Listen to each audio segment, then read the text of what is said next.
It seems just like yesterday when Hyundai introduced the all-new 4th generation Tucson back in 2022, but I'm here on the show floor of the 2024 New York International Auto Show. And this right here is the extensively revised 2025 Tucson. Let's take a first look.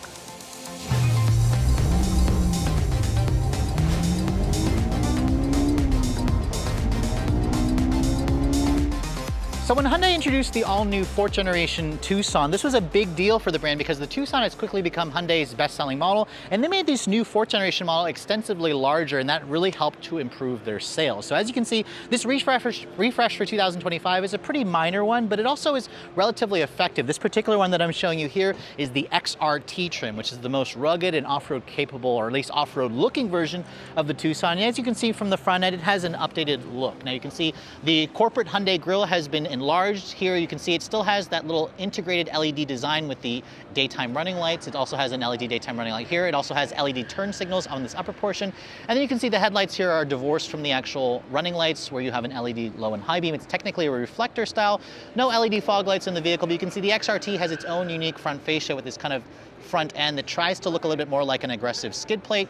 In general, this vehicle has around 8.3 inches of ground clearance, and I don't believe the XRT actually has physical skid plates. So keep that in mind. This is still kind of a compact crossover unibody SUV. But moving around to the side profile of this vehicle, I want to show you guys, first of all, the actual overall look of this car. Now, this vehicle got considerably larger when they redesigned it back in 2022. It stretches around 182.7 inches long. The end line is actually around a half an inch longer thanks to the bumpers. Its wheelbase is 108.5 inches. And you can see with the XRT model, it has a little bit more aggressive unpainted wheel arch moldings. You have these unique 18-inch wheels, which kind of reminds you a little bit of like a wrench. That's what Hyundai tells us. It has kind of like a two-tone look to it with the matte black and the machine look. And then Hyundai also decided to put some all-terrain tires on this vehicle, although as you can see, this model being a show car doesn't have that. It's riding on a 235 by 60 R18 tire. The Limited and the N-Line trim here will have a 19-inch wheel with a slightly different design. Remember, I said 8.3 inches of ground clearance.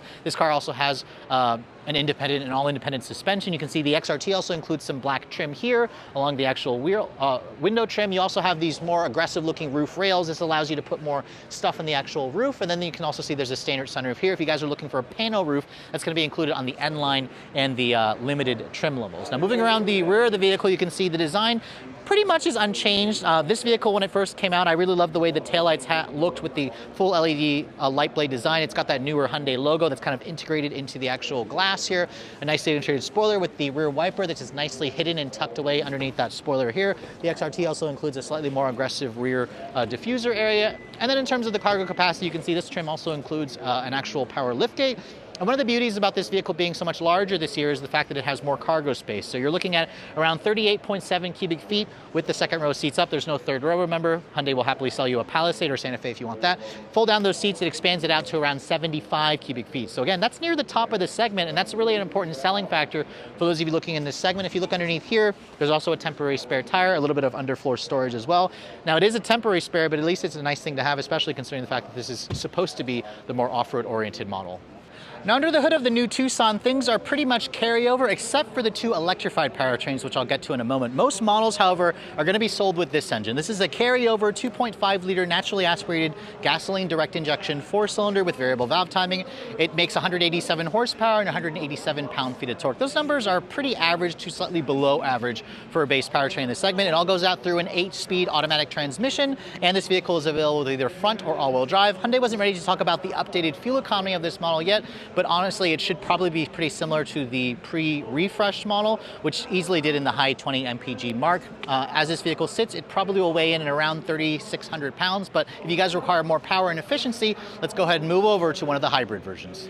Now, if you guys require more power and efficiency, I think most customers are probably going to be happier with this powertrain, and it did get a little bit of updates for 2025. So this marries a 1.6-liter gasoline direct injection turbocharged 4-cylinder, so it's a smaller gas engine, but it also has a 47.7 kilowatt electric motor that's kind of sandwiched in between the engine and the 6-speed automatic transmission. Now, the numbers have improved by 5 horsepower, so now it makes 231 horsepower combined and 258 pound-feet of torque. That's a big increase, especially in the torque figures, and unlike some other hybrids in the class that are connected to a CVT, Hyundai pairs this with a 6-speed automatic transmission. We don't have the updated fuel economy figures just yet, but the battery pack is really small. It's 1.49 kilowatt hours. If you guys require more electric-only power and range, let's go ahead and head over to the plug-in hybrid version. Now at the top of the powertrain scale, you're going to find this model here, and I'm actually really happy to see that Hyundai is continuing the plug-in hybrid version. So this again combines a 1.6-liter gasoline direct injection turbo 4-cylinder, but the electric motor in this model has been enlarged to deliver around 77 kilowatts, which means the total combined output for this model is around 266 horsepower, which is again a pretty decent amount. It also has around 258 pound-feet of torque. The difference, of course, being it has a much larger 13.8 kilowatt-hour battery pack, which again is bigger, much bigger versus the 1.49 in the regular hybrid. It all goes out through a 6-speed automatic transmission. And just like the regular hybrid, these models come standard with the company's H-Track all-wheel drive. If you want front-wheel drive, you have to go for the gas version. Hyundai wasn't quite ready to talk about the fuel efficiency or the electric-only range, but the pre-refresh model did around 33 miles on its full charge. So moving on to the interior of the 2025 Tucson. First of all, compared to the pre-refresh model, let me go ahead and shut the door. The door has a nice solid sounding thunk. This interior got a lot of styling updates from the Hyundai Kona and, for example, the Hyundai Ioniq 6. You can see the two-screen split screen design has been replaced by one continuous screen. So it now has a kind of a continuous panoramic display of a curved glass. This actually represents two screens. It's a 12.3-inch display here and then a 12.3-inch cluster here. The pre-refresh model had the digital 12-inch display here, but the center screen was only 10.25 inches. So now it's 2 inches larger. It also has the latest version of the Hyundai software, which is called NCCS or something like that. It also includes wireless Apple CarPlay and Android Auto, which is a very big thing. That's something that Hyundai was kind of slow to add. So it's nice to see that all models come standard with the wireless Apple CarPlay and Android Auto. And this model, being the limited trim, also comes with all the bells and whistles. But before we start talking about that, let's talk about the door panels. You can see the door panel material has a soft touch injection molded plastic here with the kind of contrast or the fake stitching here. There's kind of like a nice cloth material here. It's nice and padded over here. The windows, they're one touch up down for the front, however not for the rear. You got a brand new steering wheel. This is the same steering wheel that we first saw on the Hyundai Ioniq 6, where again the H logo has been replaced by these 4 dots. Remember, the 4 dots means H in Morse code, which is kind of nice. These dots don't illuminate, however, like they do in the Ioniq 6. The steering wheel itself has a manual tilt and telescoping adjustment. There are paddles on the wheel, and then the gear selector has been moved from the console over to the column over here. It has that same kind of toggle little dial that they had first introduced on the Ioniq 6. That frees up some space over here, which again kind of improves storage. So you can see there's 2 USB-C charging ports. There's kind of like a screen here to actually adjust the climate control functions. You get dual zone automatic climate control. I love the way this display looks. It's very nicely integrated as well. It's not overwhelming. You have a soft touch injection molded dash material here with a nice little storage shelf here, which is great if you guys want to put some more items over here. And then the wireless phone charging pad has been moved over to the center over here. So it's a better position next to the cup holders. I also like how it kind of has like a raised area here. If your phone has a case on it, for example, this will allow it to charge more reliably, which is kind of a big problem with some of these wireless phone charging pads. You can see, open this up, there's a pretty deep center console area here, which is nice. The seats, they adjust in 10 different ways for the driver, 8 different ways for the passenger. You have 2-person memory here. These are also heated and ventilated seats. So if you guys want heated and ventilated seats, a heated steering wheel, and heated back seats, you have to go for the limited trim. This trim in the N line also includes that panoramic sunroof, which opens up over the front seat entirely, goes into the back seat area, which is definitely a nice touch. But overall, the interior still feels roomy and spacious. It has good sight lines, and I think Hyundai did a great job with giving us back some actual hard buttons, but also improving the tech and giving us that wireless CarPlay with the latest software. But let's go ahead and hop into the back seat area, because I want to show you guys what the space is like back here.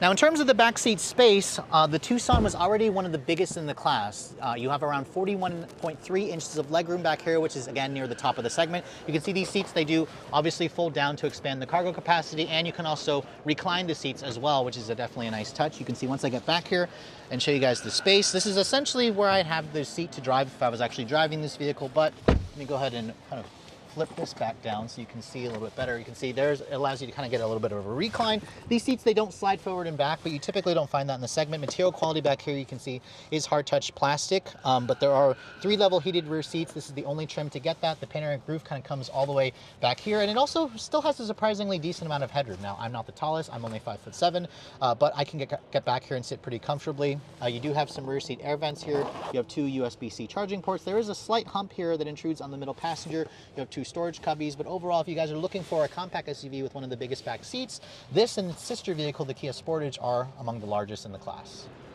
So last year in the States, Hyundai managed to sell a little under 210,000 Tucsons here in the States, which actually represents the best sales year ever since the Tucson came out in 2005. So clearly the company is doing something right here with the trio of powertrains, the big back seat, the big trunk. So the styling updates that the company has made, along with the technology updates, are only going to improve that if you guys are looking to get your hands on this new Tucson, which, by the way, they should be in dealerships sometime later this summer. And while the company wasn't ready to talk about pricing just yet, we can kind of speculate here, because obviously with this increase in technology and features and capability, I'm expecting it to be more expensive. Currently, the base Tucson starts at around $27,500. The hybrid's around $32,500.